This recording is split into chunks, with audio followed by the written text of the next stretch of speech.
Don't mourn the loss. Welcome the rebirth. Greetings, guys. Welcome back to my channel. My name is Monette, and this is my channel, Evolve with Monette. For those of you that are new here, I'm a professional intuitive empath. So good to share energy with you. Come on in. Thank you for inviting me in. This short message today is inspired by friends.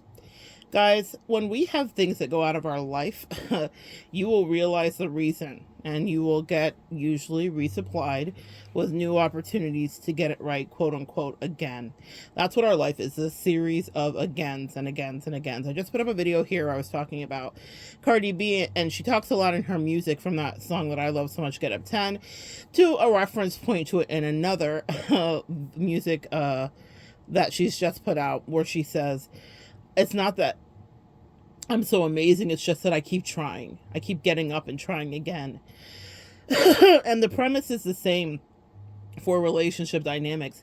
Sometimes you just have to keep trying again, but it also means you may have to go through the painful process of releasing what was no longer working for you, whether that's your lovers or your friends. Today this is more of a platonic focus, but the same is true for relationship. I think this applies across the board, so it could go for familial, you name it on down.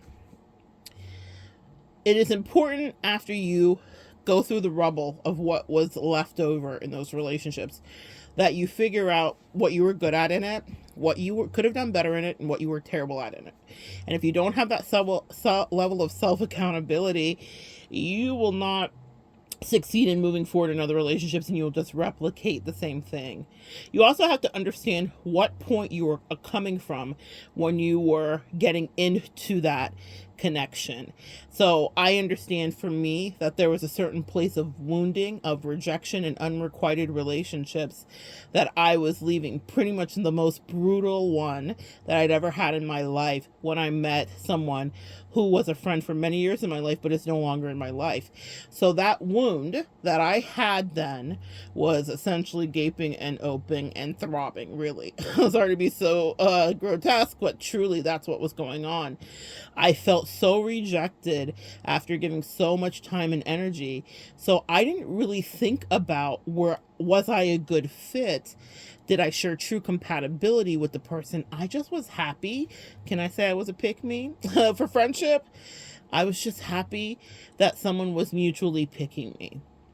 And years later, when the dust settled and the honeymoon phases were over, it was a platonic relationship, but you understand what I'm saying, I realized we don't really like the same things, and we don't like to travel the same way, and we don't really vibe the same way, and we didn't have as much in common as I thought.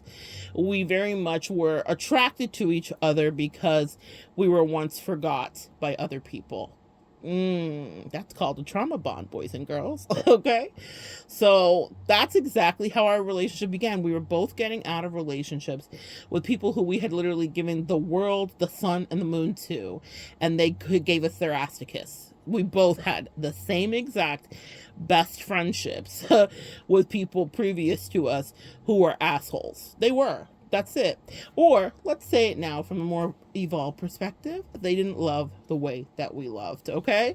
So we had a similar love style. We also had a similar attachment style. But that's where a lot of the similarity stopped. Whilst I tried to make it more cinematic and magical than it was. I am a Leo, after all. Fire signs will do that. We love a movie. The truth is more about what I didn't see when all of that love dust settled, when all of the limerence ebbed away. And I thought, I didn't feel kidnapped per se. Like, how did I get here? I really liked her. I really did. And she served me incredibly well. And I believe I served her well too. But we would have had to actively work on some compromises regarding relationships. And when I was bringing that to her, she wasn't interested. Because, you know, the analogy I'm going to give you is one that a soulmate from yesteryear gave me. A soulmate of mine, when she was assessing a relationship I was in with someone who she was saying, like, oh my gosh, this guy is like, he's winning with you, but he's convinced you, or you don't know how good you are or what a gem you are, essentially. And so let me describe it to you this way. She said, she was like, it would be like he was going to the buffet and he picked up like $100 bill on the floor, and he walks by the guy who drops it and says, oh, you dropped the one out of your pocket, and gives it back to him. The guy doesn't realize, and he walks off happily with the 100. He was like, he knows you're the 100, but he's tricked you into thinking you're the one. And my point in saying all of that is that I think to a certain degree, as I examine that relationship, that she knew exactly what she had in me. I don't think I understood my full value as we began. She was like, fucking yes, jackpot. So she was good to me in certain ways, but it wasn't a way that could stay. And when I started asking for what my worth was, come on, bitch. When I started asking for what I deserve, sis, she was like, no, I'm not only nervous, but uncooperative and resentful as shit. She was like, I'm not giving you. I've been getting this shit for free. Like, what the fuck? You want me to have accountability? You want me to compromise? You want me to change a single fucking thing about my life to be a better friend to you? That's not how this works, boo-boo. And I said then, toodaloo. That's how things like that go. So a trauma bond could turn into a mutual love fest, can turn into a, who the fuck did I marry, quote unquote, but not marry, right? But yeah, you do kind of have these marriages with your friends. Platonic love is the most sincere, deep love that women will experience. I am not Princella. I am not recruiting you to the Isle of Lesbos, okay? I am just telling you that if you are platonically in friendship with people, any woman here can attest to it, if you've had a good friend, they will be magic in your life, and they will hold you when your man is not doing it right. And I don't mean like sexually. I just mean they're going to have your back in ways that someone would never do. This is just, I'm talking totally platonic. I'm talking just, that's just your favorite boo, your favorite friend, your favorite homegirl. And they will have a way that they hold space for you through the highs and the lows. And when your woman or man isn't acting right, they're going to be the one that's like, bitch, they better get themselves together. Even with that bestie that I had, there were times where she would call my husband and read him for filth in her own very sweet, feminine way. She was ever feminine in her presentation, but alpha right up underneath it. But she was so sweet, and he was very responsive to her. And I remember specifically being sick, and he was juggling between taking care of me and his brother, who just had, his brother had a heart attack at the same time. I was also in the hospital at the same time. And, you know, he's a guy, and he's a Capricorn too. So their family allegiance is everything to Capricorn folks. And shout out to you Capricorns out there. They're incredibly loyal with family. And my bestie at the time called him and was like, I understand that you're concerned. And his brother was guilt tripping him. His brother was in between relationships, so he didn't have a boyfriend at the time. His brother's married now. We're so happy. We love Dr. Kenny. But his brother was like not in a relationship yet. And so he was essentially surrogating my husband to be his partner because he was scared and sad and all the things. But he was kind of out of the woods at the time that I ended up being hospitalized, and my bestie took one for the team. I didn't ask her to do it. She just reached out to him from states away, and she said, I'm going to get on a plane and I'm going to be down there, but either way, you need to be there before I am. And I love that for her. See, relationships that dissipate don't always have to be the worst of the worst. It doesn't have to be, she was so horrible to me and I hated her. There were lovely moments in our friendship that I value the way that she rode for me, but that's what I mean about platonic relationships. You can have that with a bestie, but they have to be working on themselves actively, which brings me to the point of this video today. I once had someone say to me that they were thanking me for the way that I was showing up in their life. Now, we were not necessarily platonic. We were not. And so she was saying, thank you so much for healing my feminine issue wound. Which I didn't understand why she had that, but okay. When I say, I'm not disparaging her having the wound, but she had a mother that was active in her life, so maybe it was a wound caused by women that she was friends with, perhaps. I didn't really ever ask her to espouse because I tried to nip it right in the bud. I wanted to keep real clear boundaries about what was going on between us because I like boundaries and clarity and communication. And I said, listen, I'm really grateful and honored that that has been helpful, but my purpose here is this specifically. We're in a romantic relationship. relationship. I am not here to be your surrogate therapist.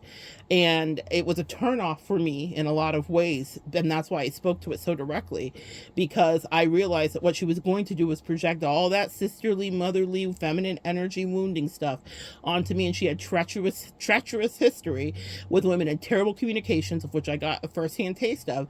But I did not want to be projected on about that, because see, in the beginning of someone saying something like that to you, it may seem really flattering, like, I'm helping you heal your feminine wounds. She was, yeah, I was talking to my therapist about it. I'm like, oh wow. No, that's not the she did say that, but I was not like wide-eyed and dewy-eyed about it. I was like, no, this is unhealthy. That I am here for this. You are working on that, and you can work in that with therapy. And you can work on that with, the journal notes that you write to those that betrayed you from the past, or the ones that they want to write to you that betrayed you, whatever. But that's not the work I'm here to do. I'm a fresh, clean slate, and I don't want you to project all your bullshit onto me about that. I stopped her right in her tracks with it, because this is how this works. It doesn't matter if it's a romantic relationship, it's a platonic one, if it's between a heterosexual person or not. If someone is using you to heal a wound that they never addressed with anybody else, eventually they will get to the point in the cycle where the wound closes up and it heals. And then their real character about that will be revealed, which means that they will then start to project back onto you those unhealed things, because they're working through it with you like a therapist, and you're not that. And I knew that that was a place that we were going to come to, where if we would have continued, she would have had resentment if I didn't make the line of delineation. Like, I'm not here to therapize you. In that case, forgive the vulgarity, I'm here to fuck you. I'm not here to therapize you. I'm here to be a partner romantically to you, not to therapize you. Just because I am therapeutic in my standing and in my professional life doesn't mean that I want to do that with my quote unquote, person in my life, the significant other in my life. So anyway, that might be something some of you guys might need to understand, that yes, if you're in a partnership, you will work through your things with people. But I was actually really grateful that she was honest with me about her perception of why I was in her life. And I was like, oh no, let me help you with that. This is easy. I'm not here for that. Now, people will not say that to you. In as much as she didn't communicate well, that was probably the best communication she did with me, and it helped me to understand how things were going so topsy-turvy. And thank God, because she wasn't offering me much else information. But for you guys, you may not ever have someone say something like that to you, and yet and still they're projecting onto you. So the reason that I am grateful for friendship today is because after I went through what I went through with dissecting those other friendships and loverships and whatever the case may be, I realized that I was leaning in and leading with previous unhealed codependency. Okay? And so that meant that my attachment style was like, okay, connect now and ask questions later, right? Because I had all these my own wounds of unreciprocated love, and it was never really unreciprocated. A message for another day and maybe another video. But a lot of unrequited or unreciprocated situations you have are people that are doing power plays and playing mind games, who would probably climb the Great Wall of China to have access to you again if they could today. But they were playing in your face when they were there initially. Not everyone, but I would dare say, especially from my intel from clients and getting to talk to a wide swath of you guys, I would say about 90% of the people that played those reindeer games in your life actually liked you. Maybe they didn't like you enough to their degree or to what their society says, or to their superficiality, because that's something I dealt with a lot, is people's superficiality. It may have been a different thing for you. I've counseled some of the most beautiful, literal pageant women on multiple occasions, multiple pageant women that were getting weirdly dubbed, and it was just because people were playing with their heads. They were gorgeous. They were textbook, literally the most gorgeous you could get, of every shade, of every ethnicity, and every color. There's one for you. Shout out. There's a beautiful Haitian girly too, that she's a sweetheart. But there is Natalie. Natalie, shout out if you ever hear this, sweetie. So there are so many people that have gone through things, and then they have their success stories. That's why I feel safe shouting out Natalie, because she definitely had a success story after our initial connection. But the thing about it is that people will do their projections, guys. Okay. And that weird mind game thing of like, they're not interested or whatever, but that was the wound I had because I didn't understand it was just a facade and that it was a mirage. I didn't understand that it was just a way to leverage their power over me most often, or they were dealing with real insecurities. I would say 10% of people really do have reservations, or there are political issues or issues with the family or whatever, right? There are real reasons that people may want to couple. I once counseled a couple that was interracial, and he broke up with her because his parents are from Mississippi, and he wanted her to, his parents wanted him to move up there to take over their doctor practice. He was in medical school at the time, and he found this beautiful, well educated, all the things black girl. Like, there was no reason for them to feel triggered. He wasn't bringing home anybody quote unquote stereotypical. You know what you have in mind. And essentially they were giving him ultimatums, and he broke up with her, and I was hired to mend those fences, not with the family so much, but with the couple, because she loved him and he loved her too, and I knew that. And a lot of people would say, F that, Monette, da da da da da, racism, da da da da da. Well, I've often told you guys that I'm the racist ambassador. God has put me in some of the most uncomfortable positions, and so I understand the thinking. I understand the thing, and I've been said to so many times, well, you're not like them. Well, in fact, I am like them. I'm hood too. It's just a hood that I may code switch and not let you see and compartmentalize in front of you, but I'm hood. I'm hood in my own way. But the point of that is I knew that that was a relationship I was supposed to stay, and they actually got married, and I was there to officiate. But they had to be honest, and he had to do what? Choose his wife. Specifically, he had to choose the person that God put in front of him. He had to leave and cleave. He stood up to his parents, and they've made a beautiful life together.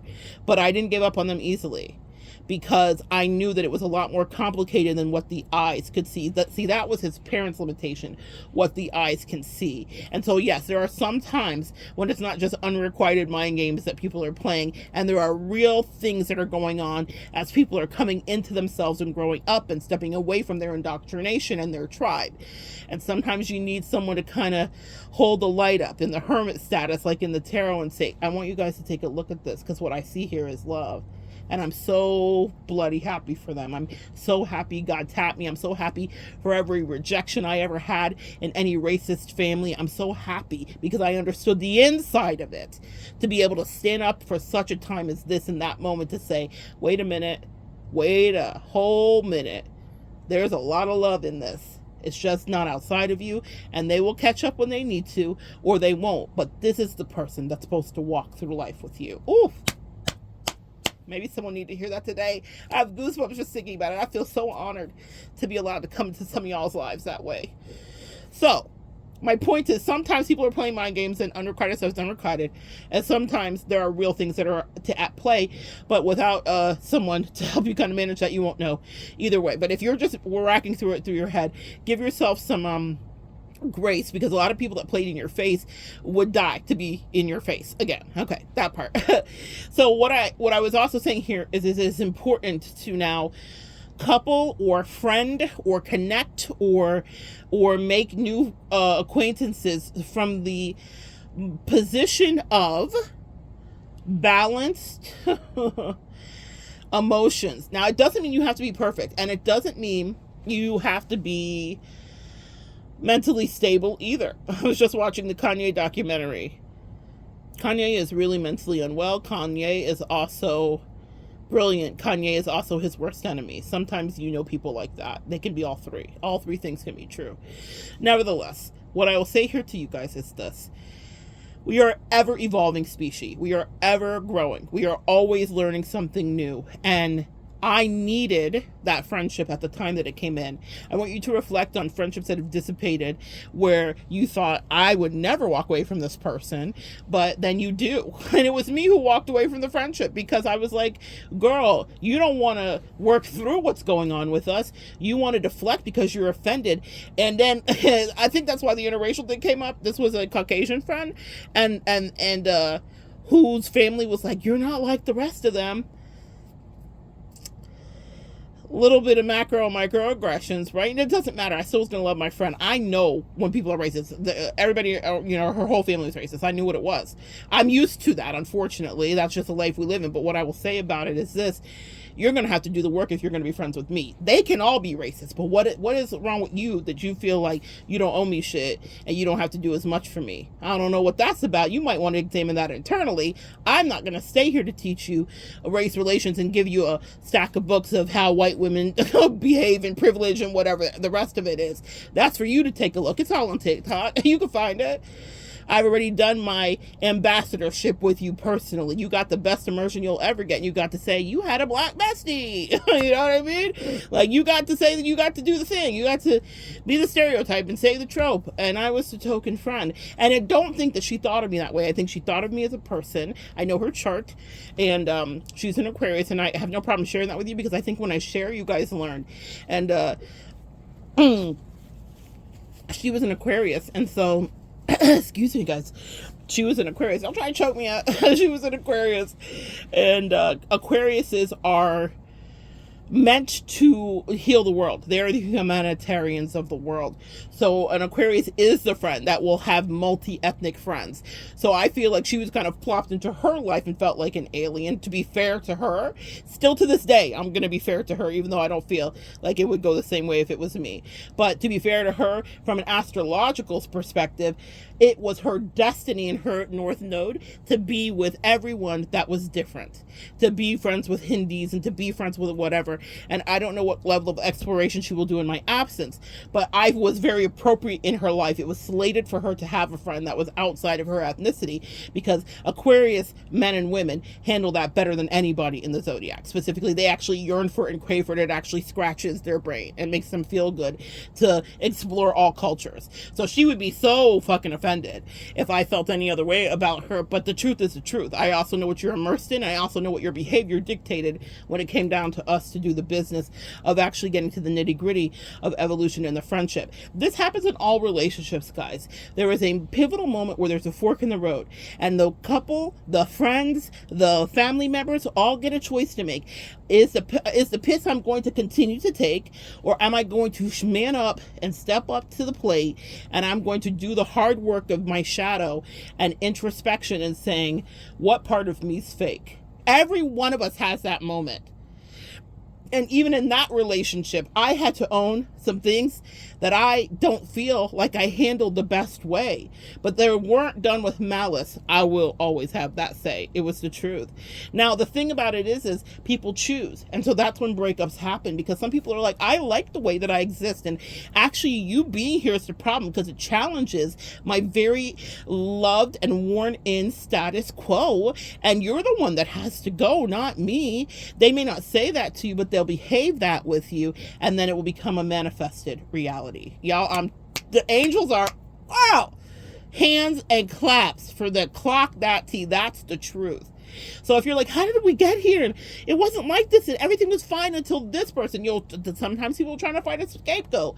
No, everything wasn't fine. I just had swallowed myself so much, because that's a part of my past trauma of being immersed as the ambassador in some of those situations where I'm with white families, and my girlfriend's family's white, or my husband's family is white. Like, I am just used to being in that situation. So I know how to be a transformer more than meets the eye, because I know that if I come into my full Autobot ass magic, then I might be the one to die. It's been threatened, y'all. So I had to live in a survival state. And anybody here of a different color, you guys get it. I don't know how we got here, but we're here. The point is this. I had to take accountability for my past trauma, sis. Does that make sense? And be like, you know what? Actually, I don't think I was showing up fully, because I actually have trained myself to be small in these situations so that I'm safe, really, and so that I'm not immediately ostracized, because I usually am, depending on, that was the story that used to be my story. No longer, though. Thank God. What I will say about this is that both people have things to work on. But if when that moment comes and you say, let's work on this, and then they want to either scapegoat it to someone else, or they just shut down, or they're like, I don't want to do it, game over, relationship over. So I learned so much in that relationship, and how I even got in it, the wounding that was taking place to make it seem appealing to me, and why even if I was a totally healed person at the time, it probably wouldn't have been a relationship I would have been in, but it was exactly the relationship I did need. What, Monette? But you're not with her. I don't understand. That was your former bestie. She was. But it was exactly the relationship I needed, because inside of that relationship, I was healing.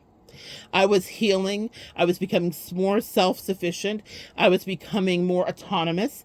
I was learning that I don't need to report in every 25 seconds. That's a beautiful thing about a bestie or a good friend or a favorite family member or a great bond with a lover, is that camaraderie, right? And like, you know my day and this is what it is. Well, yes, but then there does need to be some space and boundaries too, sis. And that's what I learned about me, is how much I actually like that. How much I like not knowing your whole life and everything you ate 25/7 times in a day. Maybe I'm not that friend because I have other things to do and other things going on and things to take care of. And it doesn't mean you don't either. Most of my friends have very busy lives in their own way. So I learned I need space, and I don't necessarily want that kind of closeness. And I realized that her kind of closeness is more to monitor. So many things I learned, and I learned I don't like that. And so when I went into the next connections in my life, I didn't ask God for them, but I certainly cleared space. And that may be something some of you guys need to do too. I cleared space when I had no one to monkey branch to. That's codependent, traumatic behavior. When you swing from one to the other, that's what narcissists do. They cannot be by themselves. So she couldn't fathom that I was quote unquote breaking up with her, not thinking that I had 17 people waiting in the wing. I had nobody. I had nobody trustworthy. I was talking to somebody. Like, I had somebody that was just like, that was more romantic. That was more like a romantic thing. But I wasn't keeping her, and I already knew it. I was ready in my mind like, this bitch. And I did break up with her too. The older I get, the less I suffer fools, okay? So I didn't have anybody. That person wasn't even close enough to me to even hold the weight of that breakup with that bestie, meaning I wasn't even sharing with her. She didn't even know she existed to that degree, right? So in any case, I did it all by myself. You would never, if she heard this today, she'd be like, that's not true. There probably had to be, no, it was just me. I did it because my angels told me it was time to go. I didn't understand it was to make room. It was to make room. And to make room with people that are actively doing their work. The few new friends that matriculated into my life are people that take accountability for their shit. That's probably the thing that made me the most attracted to them in this iteration of my life, is that they are self-accountable, they are spiritual, but not too woo-woo. Love that too. They're also not trying to do what I do. Love that the most, okay? And that, what I mean by that is, it doesn't mean that they're not spiritual, they're not their own things, they're shamans, they're this, they're that, they're very powerful beings, thank God. They're warriors, some of them. Thank God, because I need it. You know, I've had a lot of people always promise to have my back, and in me releasing a lot of people that were on covert attacks, what I got is people that actually have my back. Imagine that. When I released what I thought I had, I got what I actually needed without having to beg for it and plead for it and bleed for it. Without having to compromise who I was or make myself smaller to fit. I got people that know how to not take shit, but also know how to tell me when I'm full of it. And I love that so much. They're not yes men or women, but it's because I released my own Kraken, which was my own dependency. And I said, oh, say, can you see by the dawn's early light, I may not have no friends, but I'm not going to stay where I'm not being treated right. I meant that shit. I meant that to the core of my soul. There's a thing in you that has to exist where you're able to burn it the fuck down when it's not doing you right. I have left corporate jobs. I have left friendships I've loved. I have left bitches I've been in love with. Loved bitches. There's two specifically in my life that I really, one I could have loved that way, but I didn't let myself get there fully. You know how that goes. And one that I would have taken my skin off to make a blanket for her. I loved her so much. And I walked away when she was still like, where are you going? And I was like, I can't be here. You're so full of shit. Someone else that I was trying to love that was giving me their ass to kiss. And probably is the last time, you know how like Cardi B recently, it's so funny. She's been talking about, like, one of her songs, she talks about how she's like having butterflies again for the first time and feeling all her feels for the first time and all that stuff in a long time, right? Because she was with Offset, who was treating her terribly.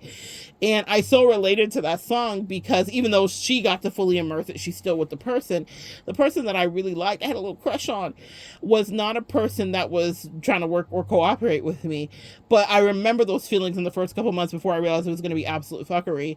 And I was like, oh my gosh, this is the first time I think I've liked somebody in a long time since like my crazy toxic ass twin. again. It took me a minute to really like somebody, and we had a great time for what it was worth. So that's the thing too. Maybe that's another message about relationships. You may be able to travel with the person. You may be able to have incredible memories and whatever. And one of my dear friends, she is an incredibly successful person. God bless her.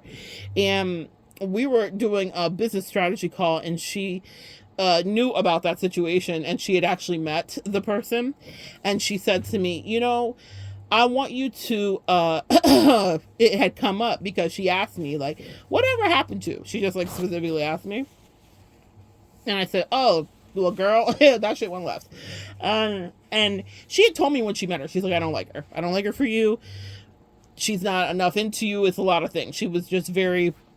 She wasn't, like, your friends know when people's intentions are right for you. But I was smitten, y'all. So I was so smitten. I was not listening. And I wouldn't even let her talk shit. I was like, I don't care what you think or feel. That's not, my job here is not this. Anyway, so she said to me, I want you to think about it positively. She was like, you had all these experiences that you wanted to do. You had all of these things that were on your bucket list, and you had someone to kind of do it with.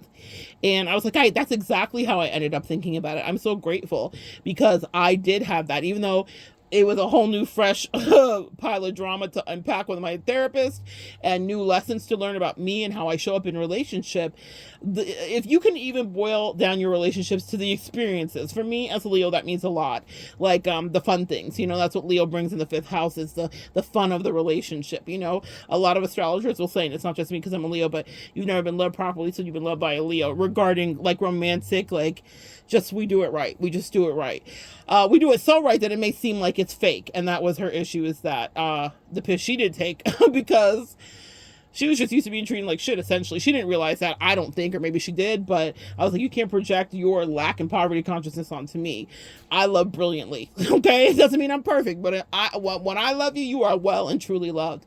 And so that was a really nice wrap up. It was a nice moment of closure from that friend who is not that deep, really. She's more about her business. So for her to say to me that, I just thought, you know what? You are absolutely right. And I had made my peace with it that way. But that's why I say every relationship isn't just one that you're like, I hate everything about them.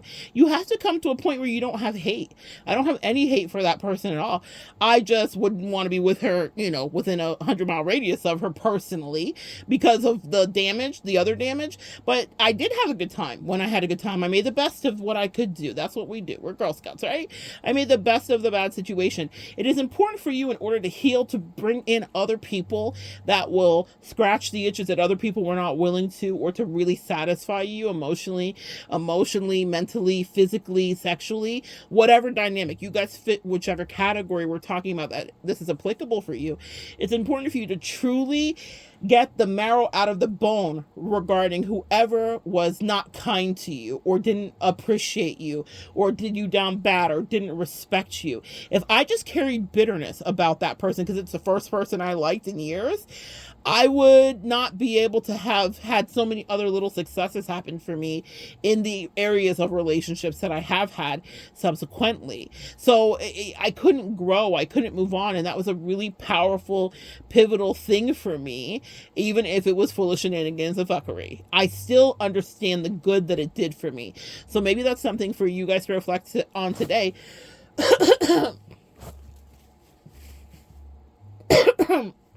Sorry, guys. I am fighting off a little bit of nothing. I'm fighting off throat chakra issues because I'm trying to teach you guys, but my body is not going to let me lie.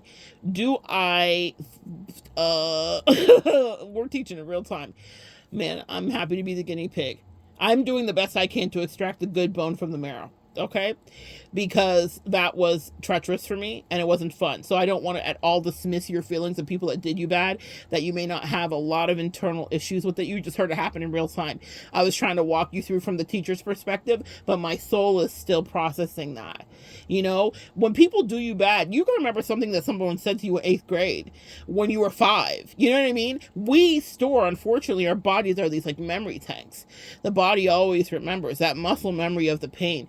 So I was there trying to, like, you know, I always say we're evolving together. Well, it's not just for the name's sake. You just watched it happen in action. I'm trying to push through something and take the good nectar from it. And my body said, wait a minute, bitch. Wait a minute. That bitch was treacherous. Yes, body, she was treacherous. But mind, we're not going to stay there because I am not on demon time. And my wonderful new connections make it all worthwhile. Does that make sense, guys? So that's the truth. That's the truth. No throat hits there. That's the truth. But y'all heard that in real time. So give space for yourself to really heal and repair. That was a connection that she may not even understand why that was fuckery for me, because she's not really that spiritual or that deep or that, you know, intuitive or introspective. So for her, she would have been like, get over it already, like whatever, like this da-da-da-da, we didn't even da-da-da-da, da-da-da-da-da. She may have a lot of qualifications for why for her, she may think that was an overreaction. But see, that's the thing about be careful in how you treat people. Be carefully. I sound like I've been listening to much Cardi. Be careful in how you treat people. Be careful how you treat people. Oh, that was some Bronx, New York shit. I get it, angels. Y'all are funny. Be careful how you treat people, because you never know how that's going to affect somebody, and you never know how you're going to show up in someone's story. And like for Taylor Swift, the unfortunateness of a lot of people becoming beautiful music in her story because of the pain they caused her. It's something like that. What did Kendrick say? Be careful before I turn you to a song. People have the free will to do you right or wrong, and you all may not be orators, writers, think piecers, broadcasters, podcasters, TikTokers, but please know that you have every right to speak your truth about how someone did you, even if they diminish it, because to them it was not a big deal. Watch my video about karma so that you understand. It's not everyone who made you feel that way will feel that way because of you. I'm never going to do anything to that person for a get back, but the get back will come through someone she respects and is attached to because she was out of order. Well, only if she was out of order. When people always try to like fight their case with me, I'm like, oh, don't litigate it with me, mama. I plead no contest. I'm gonna let the universe handle this, because if you weren't really being malicious, then you'll never experience this and you'll just walk about your life freely, and good for you. But if you did it maliciously, then God bless you.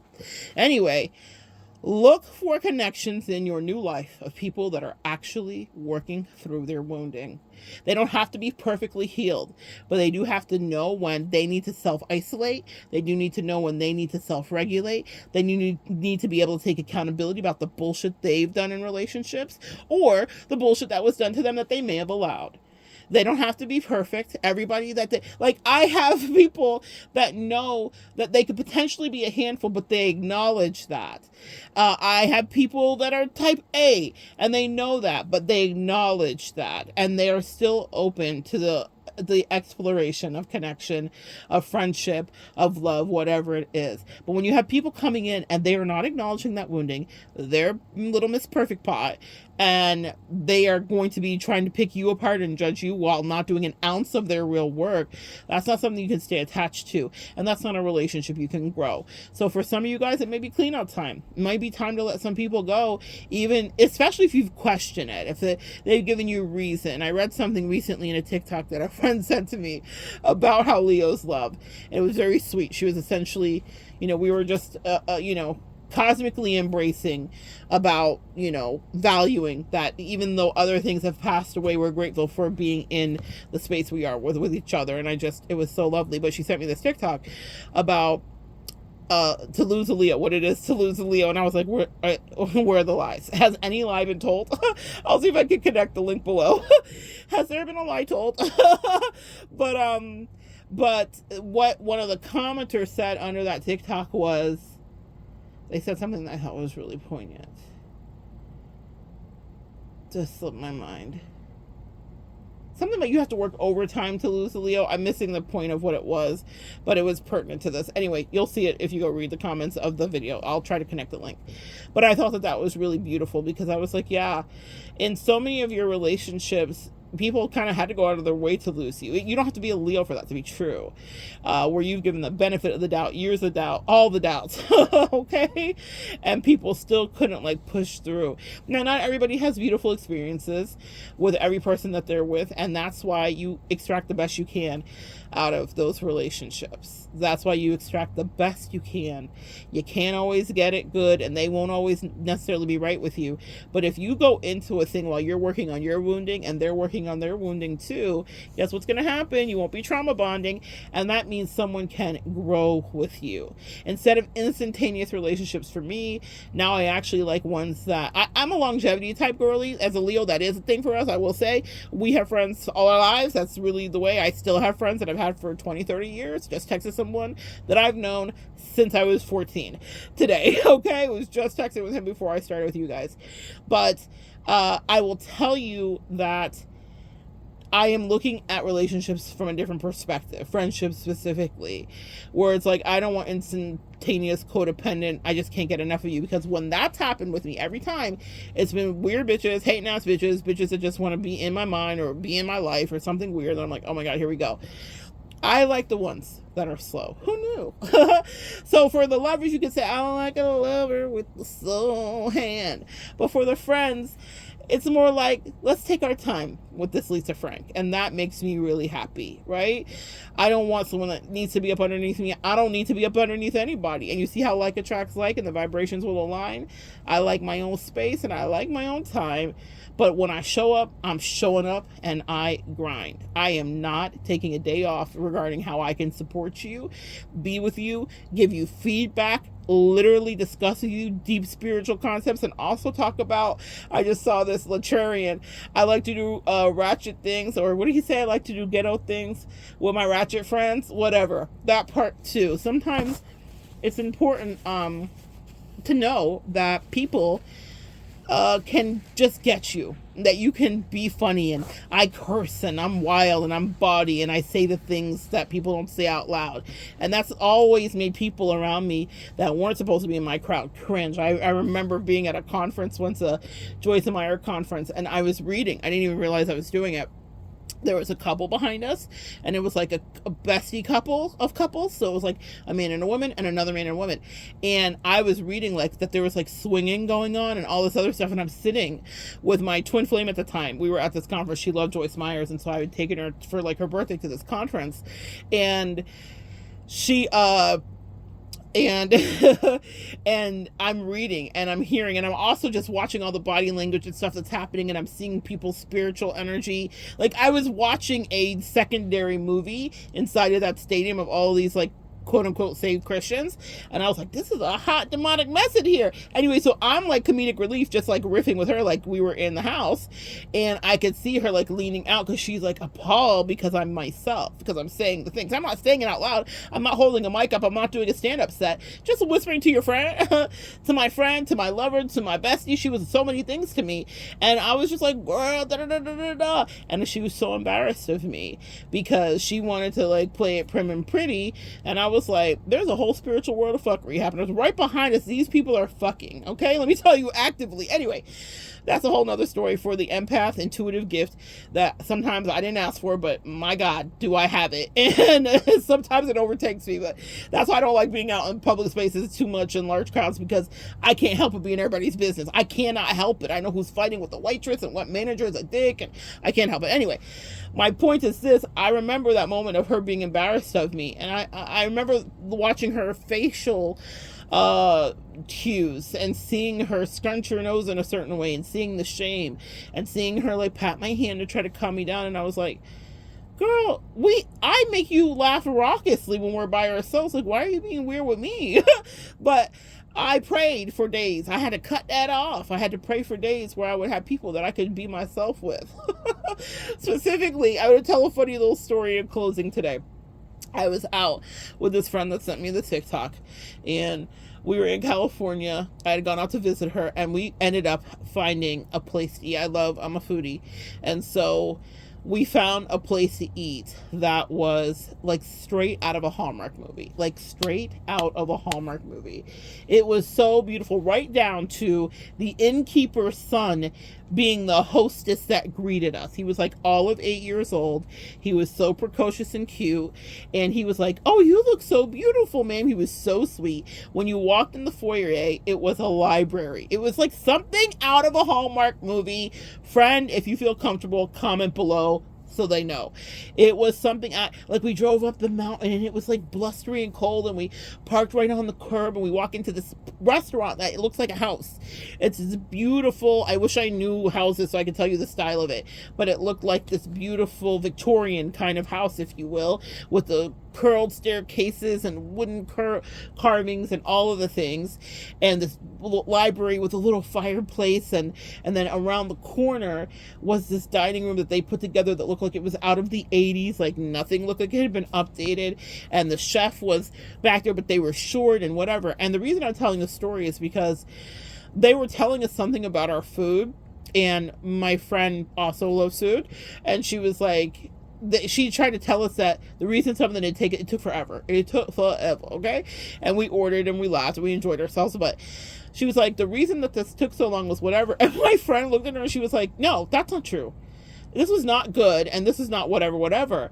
And I thought of all the years in that moment. She didn't know, so this will be the first she's hearing this, but of the way that people had cringed when I had done whatever, or like shrunk in, or been like, oh my God, Monette. And instead, I was so freaking proud of her. I was like, bet, tell her that's right. Because she wasn't rude. She wasn't being weird. She wasn't being an asshole. The lady was gaslighting us, real talk. And we have been super professional and super polite and super patient, all the P's, okay? We have been super patient. That was the biggest of the P's in all caps, waiting for the shenanigans of it. I mean, it didn't hurt that we were in this incredibly gorgeous setting. It was really a picturesque moment. I'll never forget it. And anyway, I just loved her so much in that moment for her authenticity, for not being afraid to speak her mind, for not giving a fuck what I thought about it too. She has her own gravitas. She's worked on herself, but just never that she would ask. But I didn't give a fuck what she said either. I just loved it.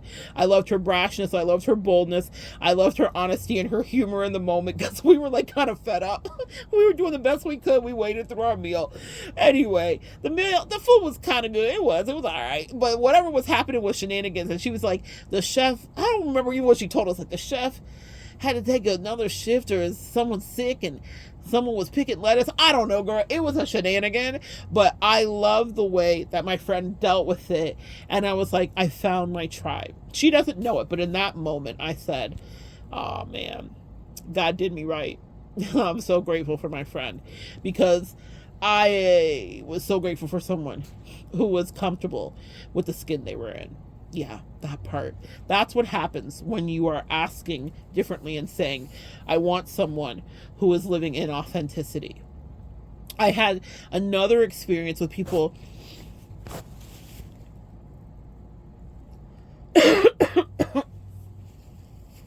no coincidence that I coughed there, who was immersed with people who were very superficial. And we were trying a friendship. We were trying to evolve. And I was just like, I could tell the things she worried about. When I got to know her a little bit more, because I'd known her from a far away distance, essentially, with a lot of boundaries. And when I got to know her a little bit more, I realized the depth of her immaturity. And I also realized the depth of her insecurity. And it was very evident by the people she surrounded herself with that were kind of fake.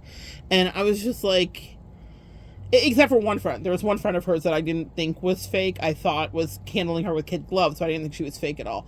But there was just a lack of authenticity all the way around, and it kind of gave me the heebie-jeebies. I was just like, why is everyone dealing with each other? It's because I can see the truth. I know what people are really thinking. I know the bullshit that's happening. I know the power plays that are going on. So I was just like, I guess I'm going to just pretend that I don't see this. Sometimes you can't always reveal your magical hand.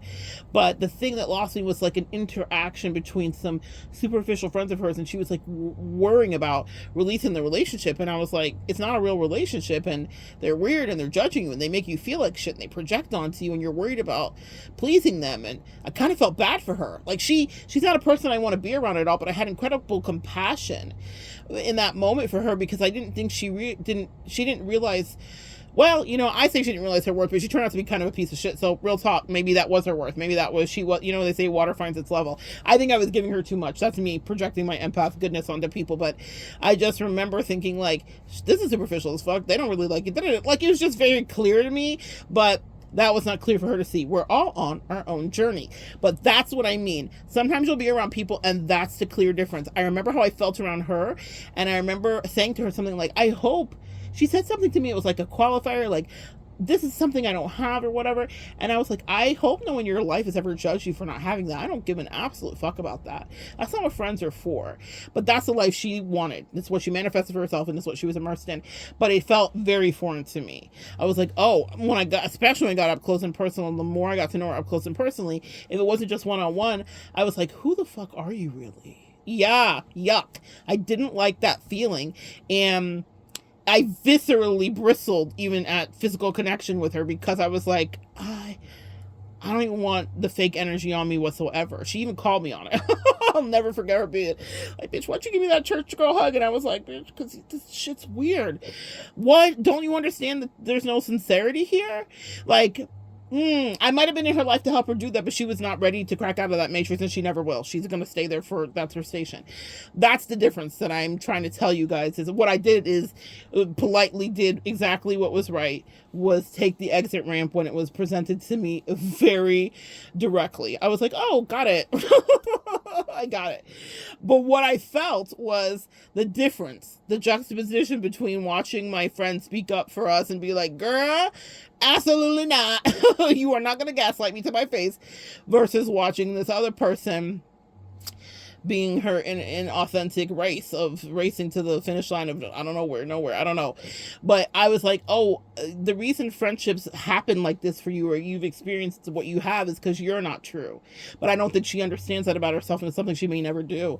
This other person has faced her shadow and her demons and understands them through and through. That doesn't mean that she said once to me, one of my favorite things, I've talked about it here, is I could have let my demons consume me. There was a fight for her life she had spiritually, and she decided that she wanted to live free. Sometimes it's not easy to fight through those things. And also sometimes it's not easy to tell the truth. It's not easy to fight for authenticity when everyone else is fake around you. And you may not fit in, especially if people are not telling themselves the truth about where they end and where they begin. And that's okay. Take the exit ramp and go your own way, and then make room for people that can stick and stay, who aren't going to play in your face, and who aren't lying to themselves from day to day about who they are and who they aren't, and the truth, just period on the truth. And most importantly, look for connections, or allow connections to come into you that you vet still, where people are checking their own and working actively on their own wounds. Because if not, my love, projection is what they will inevitably do. They will be not only ungrateful, but weird with you. So weird. The weirdest behaviors I've ever experienced are from people that don't know who they are and so terrified about what everybody thinks about them. You know, some people say, I don't give a fuck, and some people are actually pretending. And you can tell the difference when push comes to shove. In any case, you all deserve love. And you deserve platonic love. You deserve romantic love. But you need to make sure that you've processed through whatever the past is. Even if it still hurts you. Y'all heard that. This is not a person that I want to deal with, because when I took that catch in my throat happened because of the meanness. There was a lot of really malicious energy upon retrospect. And even in the midst of it, I knew it was malicious, but I was like, damn, how did I get here? Like, what the fuck? And that meant I had to do some work, because I was like, this is wild. This is a wild situation you have found yourself in unnecessarily, just because you had butterflies again. And now that I think about the person, I'm like, did you really have butterflies? Because how much of that was really them, and how much of them was just a love bombing ruse to get you to be interested, because it stroked their ego that you like them. Anyway, friends, unfortunate truths, but at the end of it, you can have real friends, and you can have a real lover, and you can have people that are closer than sisters and brothers when you don't even want to talk to your real sisters and brothers. That part. You can have it all. You just have to be willing to go through the withdrawal and the unfortunate part, because a lot of relationships exist still today because people don't want the comfort of the security blanket to go away. So good sharing energy with you. Come back and join me next time, guys. We'll continue to evolve together.